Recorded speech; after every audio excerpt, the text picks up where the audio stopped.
நல்ல குளிருது பத்தியா? ஆமா மைனி, எல்லா ஊர்லயும் மழை தான் சொன்னாங்க. ஆமா, வெளியே இருக்கிறதுக்கு என்ன குளிருவு. நேற்று பூரா மழை பெஞ்சிருக்கலாம். ஆமா ராணியக்கா, நேற்று பெய்த மழையில என் தோட்டம் என்ன நிலைமையில இருக்குன்னு தெரியல, போய் பார்க்கணும். எல்லா பக்கம் நல்ல தண்ணி தேங்கியிருக்கும். ஆளோட விட்டுதான் இனிமே ரெடி பண்ணி விடணும். நல்ல மழை பெஞ்சிக்கலாம் நைட்டெல்லாம். ஆமா பத்தியா லட்சுமி? லட்சுமி, உன் தோட்டத்துக்கு வந்து எவ்வளோ நாளாச்சு? எப்பமோ ஒரு வாட்டி போன வருஷம்னு நினைக்க மாம்பழம் வாங்கிறதுக்காண்டி அந்த பக்கமா வந்தேன். அதுக்கப்புறம் அந்த சைடே வந்தது கிடையாது. இன்னைக்கு வாங்க, எல்லாரும் சும்மா தானே இருக்கீங்க, எல்லாரும் இருக்கவும் செய்றீங்களா? எங்க தோட்டத்தை வந்து சுத்தி பாருங்க. இன்னைக்கு மத்தியானம் ஏதோ பிள்ளையிலேருந்து விளையாட்டு போட்டியெல்லாம் வச்சிருக்காம.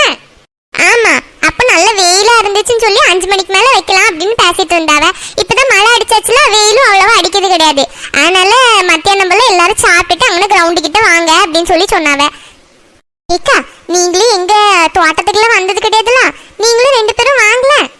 எங்க தோட்டம் அழகா இருக்கும். நாங்க முன்னாடி எல்லாம் எப்பவும் அங்க தோட்டத்துல போய் சமைச்சு சாப்பிடுவோம். இப்ப திருவிழா நடக்கிறதுனால அதுக்குள்ள நேரம் கிடையாது. இருந்தாலும் நீங்களும் வாங்க. இந்த சீசனுக்கு ஏத்த மாதிரி நாங்க மாம்பழம், தர்பூசணி அதெல்லாம் போட்டிருக்கோம். இப்ப நிறைய மாங்காய் கிடக்கு. நீங்க எங்க தோட்டத்துக்கு இன்னைக்கு வருவீங்களா? வந்துட்டா போச்சு. நாங்களும் இங்கே ஊர்லேயே ஒரு தோட்டம் இல்லைன்னா ஏதாவது ஒரு வீடு ஏதாச்சும் வாங்கி போடணும்னு நினச்சிட்டே இருக்கோம். ஒரு தோட்டம் ஏதாச்சும் இருந்துன்னா சொல்லுங்க, பேசி முடிச்சு வாங்கிடுவோம். அதனால என்ன, எங்க வீட்டுக்காரே அவர்கிட்ட சொல்லுங்க, எங்கேயாவது தோட்டம் இந்த மாதிரி விற்கிறதுக்கு தான் இருக்குன்னா சொல்லுங்க, வாங்கி போடுங்க. லட்சுமிக்கு தோட்டம் அழகா இருக்கும் பார்த்துங்க, நல்லா நீட்டாக போட்டிருப்பா. எப்பவுமே இந்த காடெல்லாம் பிடிக்காம அழகா வெட்டி தெளிச்சு நல்லா அழகா போட்டிருப்பா. நம்ம இன்னைக்கு போவோம், காலையில சாப்பிட்டுட்டு சும்மா அப்படியே நடந்து போயிட்டு வருவோம். வந்துட்டு நம்ம எங்கேயும் போகல. ஆமா, எல்லாரும் வாங்க, தோட்டத்துக்கு நிறைய மாம்பழம் பறிச்சு வச்சிருக்கேன், சாப்பிடலாம். அப்புறம் திருவிழாலாம் முடிச்சு ஒரு நாள் நம்ம தோட்டத்துல போய் இந்த கூட்டுக்கறி எல்லாம் வச்சு ஒரு நாள் சாப்பாடு சாப்பிடுவோம். நல்லா இருக்கும். முன்னாடி நாங்க அப்படியெல்லாம் போயிட்டு இருந்தோம்த்துக்க. இப்ப யாருக்கும் நேரம் கிடையாது. எல்லாரும் பைசா சம்பாதிக்கிறதுக்கும் அதுக்கு இதுக்குன்னு ஓட்டமா தான் இருக்கு. ஆமா பத்திய லட்சுமி, முன்னாடி எல்லாம் நான் நீ எல்லாரும் சேர்ந்து அங்கே போய் சமைச்சு சாப்பிட்டு எவ்வளவு ஜாலியா இருக்கும். இப்ப அதுக்கெல்லாம் நேரமே கிடைக்க மாட்டேங்குது. இந்த பிள்ளைகளெல்லாம் வளர்ந்தாலும் அதுங்களை கெட்டி கொடுக்கறதுக்குன்னு 5-10 சேர்த்து வைக்கணுமேனு ஓட்டமா தான் இருக்கு. ஆமா, பிள்ளைகளெல்லாம் டக்குன்னு வளர்ந்துட்டு பார்த்துடுங்க. இன்னும் மூத்தவ வந்து காலேஜ் போறா, இன்னும் அவளுக்கு அட்மிஷன் அப்படி இப்படின்னு கொஞ்ச நாள் போயிடும். ஒரு 2-3 வருஷம் இன்னும் டக்குன்னு போயிடும். அந்தேனி அவளை பிடிச்சி கல்யாணம் பண்ணி வைக்க வேண்டியதுதான். என்ன பண்ண போறேனே தெரியல. ராணி, உனக்கு இன்னும் 3 வருஷம் டைம் இருக்கு. எனக்கு இன்னும் வந்தாச்சு, என் பிள்ளை படிச்சு முடிச்சாச்சு. இன்னும் அடுத்தால ஒரு 2 வருஷத்துல அவளுக்கு கல்யாணம் பண்ணி வைக்க வேண்டியதான். ஏக்கா, உனக்கு என்னக்கா, நீ வந்து மாப்பிள்ளைய மட்டும் பார்த்தா போதும், மற்றபடி எல்லாமே அத்தா சம்பாரிச்சு வச்சிருக்காவ. ஆமா, எங்களுக்கு அப்படியா? இனிமே தான் முதல்ல இருந்து ஸ்டார்ட் பண்ணணும். நான் 1க்கு 2 பொட்ட பிள்ளையெல்லாம் பித்து வச்சிருக்கேன். 1 முடிச்சதும் அடுத்ததை பார்க்க வேண்டியதான். 2 பேருக்கு 1 வயசு வித்தியாசம் தான் இருக்கு. ராணியக்கா, அதான் உங்களுக்கு ஒரு மருமகன் இருக்காம்ல, 2ல 1 மருமகனை கட்டி வச்சிட வேண்டியதானே முறை பையனுக்கு. இக்க என்ன சொல்றீங்க? உங்களுக்கு தான் உங்க பையனுக்கு தரமா 3 மருமகன் இருக்காங்க. 3 பேர்ல 1 பிடிச்சி கல்யாணம் பண்ணி வைக்க வேண்டியதானே. நீங்க இப்ப சொன்னாலதான் எங்களுக்கே அப்படி தோணுது. நாங்க இப்ப வரைக்கும் அப்படி யோசிச்சதே கிடையாது. ஐயா மைனி, நீங்க எதுவும் தப்பா நினைச்சுக்காதீங்க. அவங்க ஏதோ பொதுவா சொன்னாங்க, அவ்வளவுதான். ஐயா, நான் எதுவும் தப்பா பேசிட்டேனோ? இல்ல, தப்பாலாம் ஒன்றும் பேசல. இப்ப வரைக்கும் எங்க மனசுல யாருக்கும் அப்படி தோணவே கிடையாதுல. அது நீங்க திடீர்னு சொன்னது ஒரு மாதிரி இதாயிடுச்சு, அவ்வளவுதான். மற்றபடி தப்பாலாம் நினைக்கல. 1க்கு 5 மருமக இருந்தா யாராச்சும் அப்படி பேசதான் செய்வாங்க. அதெல்லாம் ஒன்றும் கிடையாது. நீங்க எதுவும் நினைச்சுக்காதீங்க. லட்சுமிக்கா, இதுல தப்பா நினைக்க என்ன இருக்கு? அவனுக்கு பொருத்தமா 3 பொண்ணு இருக்கு. 3 பேர்ல 1 கல்யாணம் பண்ணி வைக்கல, என்ன தப்பு இருக்கு? நீங்க சொன்னதுல எதுவும் தப்பு கிடையாது. மைனி, நானே உங்ககிட்ட கேட்கலான்னு தான் நினைச்சேன். இட்டி செல்வி, சும்மா இருட்டி. உனக்கு என்ன வேண்டாத வேலை? பிள்ளைகள் எல்லாம் படிச்சுட்டுலாம் இருக்கு. இந்த நேரத்தை எப்படியெல்லாம் பேசுவாவ? ஏக்கா, நீ சும்மா இருக்கா? எப்படிக்கா மைனிட்ட கேட்கறதுன்னு நான் நினைச்சிட்டே இருந்தேன். நல்ல வேலை லட்சுமி அக்காலே ஸ்டார்ட் பண்ணி விட்டாவ. பேசாம இரு, நான் பேசிக்கிட்டேன். எட்டி செல்வி, இதெல்லாம் பேசக்கூடிய நேரம் கிடையாது. சும்மா இரு, வாய மூடிட்டு. நீ சும்மா இருந்திருக்கா, உனக்கு ஒன்றும் தெரியாது. பேசாம இரு. நீ இப்போ ஒருத்தி சொன்னாவும் கேட்க மாட்டா. வந்த இடத்துல ஏதாவது சண்டை உண்டாக்கி வச்சிடாத. அவங்கெல்லாம் சண்டை போடக்கூடிய ஆளெல்லாம் ஒன்றும் கிடையாது. நீ பேசாம வாய வச்சுட்டு இரு. மைனி, நானே உங்கள்கிட்ட கேட்கலான்னு தான் நினச்சேன். இன்னும் சிந்து அக்காளுக்கு வீட்டில் நந்தினி இருக்கா, இவங்க வீட்டில் சத்யாவும் இவ சோனியும் இருக்கா. 3 பேருமே ஆதியை விட சின்னவங்க தான். உங்களுக்கு யாரை பிடிச்சிருக்கோ சொல்லுங்க, நம்ம ஆதிக்கு கல்யாணம் பண்ணி வச்சுருவோம். அது உங்களுக்கு விருப்பம் இருந்தால் மட்டும்தான். அது நான் அன்னைக்கு கேட்கணும்னு நினச்சேன். இன்னைக்கு வந்து லட்சுமி அக்கா கேட்டால சரி கேட்டுருவோம் அப்படின்னு மனசில் இருந்ததை கேட்டுட்டேன். நீங்கள் எதுவும் தப்பாக நினச்சிக்காதீங்க. இல்ல, நான் தப்பெல்லாம் ஒன்றும் நினைக்கல. முறை பொண்ணுன்னா கல்யாணம் பண்ணி வச்சா நல்லா தான் இருக்கும், குடும்பத்தோடு இருக்கும். ஆனால் நான் அதை பற்றி யோசிக்கவே இல்லையே. உங்க அண்ணன்ட்டையும் கேட்கணும்ல. நீங்க திடீர்னு கேட்டது எனக்கு என்ன சொல்லுதுன்னு தெரியல. போதும் போதும், இப்பவே கல்யாணம் பண்ணி வைக்கணும்னு எல்லாம் சொல்லல. அதையும் படிச்சு முடிச்சாச்சு. இந்த பிள்ளைகளும் எல்லாரும் இன்னும் ஒரு 2-3 வருஷத்துல படிச்சு முடிச்சிரும். உங்களுக்கு சரின்னா அண்ணன்ட்ட நம்ம மேற்கொண்டு அதை அப்புறமா பேசிக்கிடலாம். இப்ப சும்மா உங்க காதுல போட்டு வச்சோம், அவ்வளவுதான். அது பிள்ளைகளெல்லாம் படிப்பு முடிக்கட்டும். மாதிரி அந்த பிள்ளைகளுக்கு மனசுல என்ன இருக்கு அப்படின்றது நமக்கு தெரியாதலாம். நம்ம பாட்டுக்கு முடிவு பண்ணி வச்சிருவோம். மாதிரி வெளியெல்லாம் போய் வந்து இருக்கக்கூடிய பிள்ளைங்க நாளைக்கு அவங்க மனசுல வேற ஏதாவது என்ன இருந்துச்சுன்னா மாதிரி நம்ம எல்லாருக்கும் கஷ்டமா போகும். அதனால இப்பவுமே அதை பத்தி பேசி சும்மா வேஸ்ட் தான். ஒரு 2-3 வருஷம் போட்டும், அவனுக்கும் கல்யாண வயசுல வரட்டும், மாதிரி பாத்துக்கிடலாம். ஆமா மைனி, நானும் அன்னைக்கு அப்படிதான் சொன்னேன். பிள்ளைகளுக்கு நாளைக்கு மனசுல எப்படி என்ன இருக்குன்றது நமக்கு தெரியாதுல. நம்ம பாட்டுக்கு ஒரு முடிவு பண்ணி வச்சிருவோம். நாளைக்கு அது நடக்கலன்னு நமக்குள்ள சண்டை வந்துடாதுலாம். ஆமா சிந்து, அதுவும் சரிதான். நீ சொன்னதுதான் கரெக்ட். இப்பவே நம்ம அதெல்லாம் முடிவு பண்ணி வைக்க கூடாது. ஒரு சில இடத்துல எல்லாம் சின்ன வயசுலயே உனக்கு இவ்வளவு கல்யாணம் பண்ணணும் அப்படி இப்படின்னு பேசி வைப்பாங்க.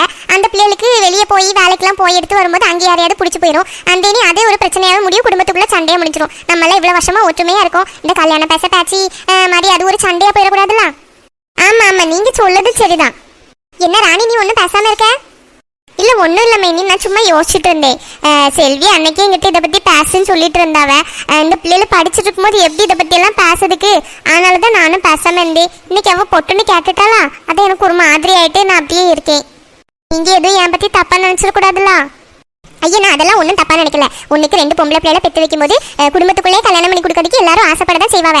ஒன்னாவது நம்ம குடும்பத்தோட இருக்கட்டும் அப்படின்னு சொல்லி. அது நீங்க கேட்டதுல எனக்கு எந்த வருத்தமும் கிடையாது. ஆதி மனசுல என்ன இருக்குன்னு நமக்கு தெரியாது, அதே மாதிரி உங்க பிள்ளைகள் மனசுல என்ன இருக்குன்னு நமக்கு தெரியாது. அதனாலதான் நான் அப்படி சொன்னேன். சரி மணி, நான் ஒன்றும் தப்பா நினைச்சுக்கல. சரி, எல்லாரும் காஃபி குடிங்க. நம்ம காலையில உள்ள சாப்பாடு சாப்பிட்டுட்டு அப்படியே லட்சுமி தோட்டத்துக்குலாம் போயிட்டு வருவோம். ஆமா, நானும் காஃபி குடிச்சிட்டு வீட்டுக்கு போறேன். எங்க வீட்டுக்காரவே காலையில இருந்தே இருப்பாவ எதுவும் சாப்பிடாம. போய் ஏதாவது சாப்பாடு எதுவும் செஞ்சு கொடுத்துட்டு நான் தோட்டத்துக்கு போறேன். மாதிரி நான் ஃபோன் பண்ணிக்க, நீங்க எல்லாரும் நேரம் தோட்டத்துக்கே வந்துருங்க. அப்புறம் ராணியக்கா, நீங்க எல்லாரும் இன்னைக்கு எங்க வீட்டுல சாப்பிடுவீங்களா? நான் உங்க எல்லாருக்கும் சேர்த்து சாப்பாடு பண்ணுங்க. ஐயா, நீ ஒருத்தி ஒத்தைக்கு கிடந்து இங்க எல்லாருக்கும் சாப்பாடு பண்ண போறியா? அதெல்லாம் ஒண்ணும் வேண்டாம் லட்சுமி. இருக்கட்டுக்கா, டெய்லி கோயிலே போய் சாப்பிட்டுட்டே இருக்க முடியும்? டெய்லி இந்த பருப்பு ரசம்னு சாப்பிட்டு எனக்கும் போர் அடிச்சு போச்சு. நான் இன்னைக்கு வீட்டில் சாப்பாடு செய்யலான்னு நினைச்சிட்டு இருந்தேன். நீங்க எல்லாரும் வாங்க, தோட்டத்துக்கு போயிட்டு அப்படியே நம்ம வீட்டிலே சாப்பாடு செஞ்சிருவோம். லட்சுமி அக்கா, அப்ப நம்ம இன்னைக்கு தோட்டத்திலே பொங்கி சாப்பிடுவோமா? அட, இது கூட நல்ல யோசனையா தானே இருக்கு. நம்ம எல்லாரும் சேர்ந்து எல்லா வேலையும் பண்ணிடுவோம். நல்லா அழகா இருக்கும்ல, தோட்டத்துல இங்கே சாப்பிடுவோம் இன்னைக்கு. ஏட்டி, இந்த பிள்ளைகள் எல்லாம் இன்னைக்கு மத்தியானம் போல விளையாட்டு போட்டி வச்சிருக்கலாம், அங்கெல்லாம் போறதுக்கு நிற்கும். இன்னைக்கு ஒரு நாள் தானே, பரவாயில்ல. நம்ம இன்னைக்கு தோட்டத்திலே பொங்கி சாப்பிடுவோம். சரி, எல்லாரும் சேர்ந்து முடிவெடுத்துட்டீங்க, அப்படியே நடக்கட்டும். அப்ப சரி, சட்டுப்பட்டு காப்பியை குடிச்சிட்டு நம்ம போவோம். அக்கா, பொங்கி சாப்பிட்றதுக்குள்ள எல்லாமே நானே எடுத்துட்டு வரேன். நீங்க வீட்ல இருந்து எதுவும் கொண்டு வர வேண்டாம், நேரம் தோட்டத்துக்கே வந்துருங்க. சரி சரி. காய்கறி பழங்கள் எல்லாமே தோட்டத்திலே நான் போட்டிருக்கேன். அங்கேருந்தே பறிச்சுக்கிடலாம். ஃப்ரெஷ்ஷாக பறிச்சு அங்கேயே தோட்டத்திலே பொங்கி சாப்பிடலாம். சரி லட்சுமி. மறைந்து சின்ன பொண்ணு வசந்தி உமா அவங்களையும் கூப்பிட்டுட்டா? அவளோட கூப்பிடணும்னு கூட இல்லை, எல்லாவளும் வந்துருவாள பாரு. ஆமா, மனம் அடிச்சு அங்கேருந்து வந்துருவாளுவோ. சின்ன பொண்ணுக்கு போனை போட்டு சொல்லுங்க. அவங்க சித்தி நிக்காவல்ல, அவங்க மக்களும் நிக்காவ. அவங்களே அப்படியே தோட்டத்துக்கே வர சொல்லுங்க. எல்லாரும் சேர்ந்தே சாப்பிடுவோம், நல்லா இருக்கும்ல? சரி, நான் போனை போட்டு சொல்லுங்க. ஜனனிகா, நாங்க இப்போ உங்களுக்கு டான்ஸ் ஆடி காட்டுட்டா? ஓ, பிராக்டிஸ் எல்லாம் பண்ணி முடிச்சாச்சா? சரி காட்டுங்க. இல்ல, கொஞ்சமா தான் படிச்சிருக்கோம்.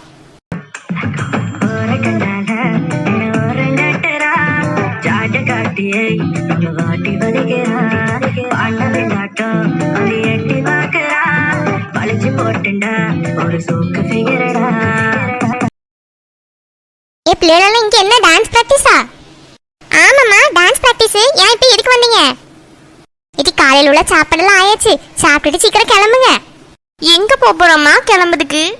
ஏட்டி, லட்சுமி அக்கா இருக்காவல்ல, அவங்க தோட்டத்துல இன்னைக்கு பொங்கி சாப்பிடலாம்னு சொல்லி எல்லாரையும் கூப்பிட்டுருக்காங்க. இது தோட்டத்துல பொங்கி சாப்பிடுறதுக்கா? இது என்னமா புதுசா இருக்கு? ஏட்டி, சும்மாதான். முன்னாடி எல்லாம் அப்படி போவோம்ல, இப்ப போதே கிடையாது. சரி, இன்னைக்கு எல்லாரும் ஃப்ரீயா தானே இருக்கும். மாதிரி நம்ம அத்தை பெரியம்மா எல்லாரும் நிக்காவல்ல, சரி எல்லாருமே சேர்ந்து போலாம் அப்படின்னு சொல்லி முடிவு பண்ணியிருக்கோம். சித்தி, அப்படின்னா என்னது? ஜனனிமா, நீ இதெல்லாம் பார்த்தது கிடையாதுல, அழகா இருக்கும். அவங்களுக்கு ஒரு பெரிய தோட்டம் உண்டு. நீங்க அன்னைக்கு போனீங்கல்ல அங்க? ஆமா சித்தி, அன்னைக்கு ஒரு நாள் போயிருந்தோம். சும்மா தோட்டத்துல போய் எல்லாரும் அங்க உள்ள காய்கறி அதெல்லாம் பறிச்சு நாங்க எல்லாருமே சேர்ந்து பொங்கி சாப்பிட்டுட்டு வருவோம். நல்லா ஜாலியா இருக்கும் பாத்துக்க. ஜாலி. அப்ப அங்கே போனா அவங்கள பாக்கலாமா? இன்னைக்கு எப்படியாச்சும் அவங்க கிட்ட பேசிடணும். சரி எடி, காலையில் உள்ள சாப்பாடெல்லாம் பண்ணி அந்த டேபிள்ல வச்சிருக்கேன். போங்க, யாருக்கு என்னென்ன வேணுமோ எடுத்து சாப்பிட்டு சீக்கிரமா கிளம்புங்க குளிச்சுட்டு. எம்மா, நம்ம தோட்டத்துக்கு தானே போறோம், அங்க பம்பு செட் இருக்கும்ல? ஆமாட்டி இருக்கும். எம்மா, அப்ப நாங்க அதிலே குளிக்கட்டாமா? இது பம்பு செட்லயே போய் குளிக்க போறீங்க? ஆமாம்மா ஜாலியாக இருக்கும், அதிலே குளிக்கட்டா? என்னமா செய்யுங்க, இப்போ வந்து சாப்பிடுங்க எல்லாரும். இல்லை நந்தினி, ஜனனி நீங்களும் வந்து சாப்பிடுங்க, சாப்பிட்டுட்டு வாங்க கிளம்புவோம். சரி சித்தி. ஏ பம்பு செட்டில் குளிக்க போகிறோம். ஏ இட்டி நந்தினி வா நம்ம போவோம். சரி போவோம் வா. இம்மா இவ்வளோ ரெண்டு பேரும் அடுத்தாலும் காலேஜ் படிக்க போறாங்களாம். பார்த்தா அப்படியே இருக்கு, சின்ன பிள்ளைகள் மாதிரி போயிட்டு இருக்காளுவோ. ஜனனிக்கா வாங்க நம்மளும் போய் சாப்பிட்டுட்டு ரெடியாகும். நீ போச்சோனி நான் வாரேன். சரிக்கா. ஐயோ ஜாலி, அங்கே போனால் அவங்க கிட்ட பேசலாம். அவங்க அங்கே நிப்பாவில இல்லையான்னு தெரியல, இருந்தாலும் ஜாலியாக இருக்கு. ஆஹா இந்த சாரியில நான் அப்படியே பார்க்க நயன்தார மாதிரி இருக்கேன். இந்த சாரியை கட்டிட்டு எப்பண்டா வெளியே போவோம்னு இருக்கு. 7000 ரூபா சாரின்னா சும்மாவா? இது 7000 ரூபா சாரியா? ஐயோ இவர் வேற வந்துட்டாரு, நல்ல நேரம் பார்த்துல நான் சொன்னேன் 7000 ரூபா சாரின்னு. ஏ வசந்தி, உனக்கு எங்க இருந்து இவ்வளோ காசு? ஏன் பிள்ளைகளுக்கு ஸ்கூல் ஃபீஸ் கட்டணும், அட்மிஷன் எடுக்கணும், காசு இல்லைன்னு சொல்லிட்டு இருந்தேன். 7000 ரூபாய்க்கு சேலை எடுத்து வச்சிருக்க. ஏன் இஷ்டம், நான் அப்படிதான் எடுப்பேன். வசந்தி வீணா என் கையில அடிபட்டு சத்துறாத. ஏன் உங்களுக்கு இப்ப என்னதான் வேணும்? உனக்கு எங்க இருந்து இவ்வளோ பணம்னு கேக்கே. சீட்டு பணம், ஒரு 10,000 ரூபாய்க்கு சீட்டை பிடிச்சேன். இது சீட்டு பணத்தை பிடிச்சி சேலை வாங்கியிருக்கியா? உனக்கு அறிவு இருக்கா இல்லையா?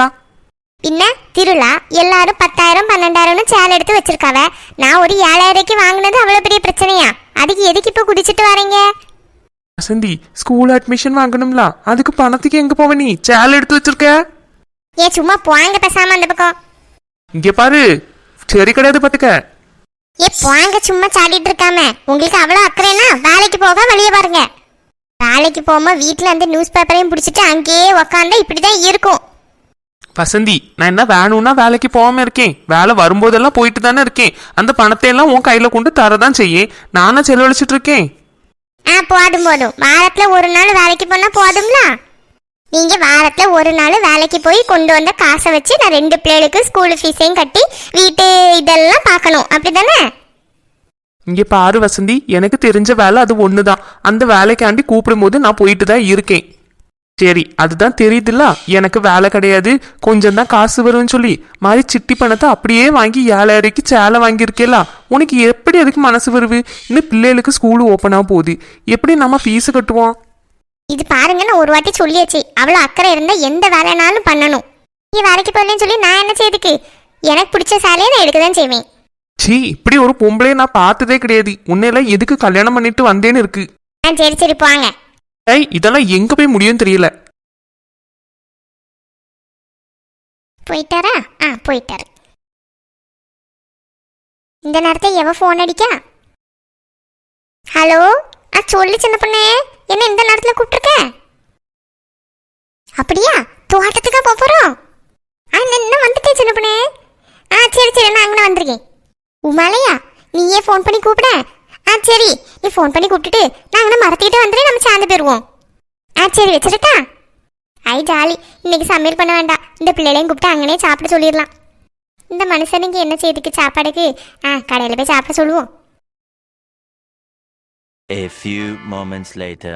இவ்வளோ 2 வரை காணதுக்கே இல்லையே, எவ்வளோ நேரமா பார்த்துட்டே நிற்கேன். வா நான் வாராளுகோ. என்ன நயன்தாரா, எங்கேயாச்சும் போகணும்னா நேரத்தையே ரெடியாகி வந்து நிற்பிய? அதெல்லாம் ஒன்றும் இல்லை சின்ன பொண்ணு, இப்போதான் வீட்டில் வேலையெல்லாம் முடிஞ்சுட்டா, அதான் சரி இங்கே வந்து வெயிட் பண்ணி நிற்போன்னு நிற்கேன். சரி சரி, நாங்கள் நம்பிட்டோம். சரி சின்ன பொண்ணு, இதில் 3 வரை இருக்க முடியுமா? ஏன் நம்ம 3 வாரம் சாந்தி இதில் ஒரு இடம் போனது கிடையாதா? வா இருக்கலாம், அட்ஜஸ்ட் பண்ணி. இங்கே பக்கத்துல தானே வந்து யாரு? சரி சரி, நான் வந்துட்டேன். போலாம் ரைட். ஃப்ரெண்ட்ஸ், தோட்டத்தில் போய் சந்திப்போம்.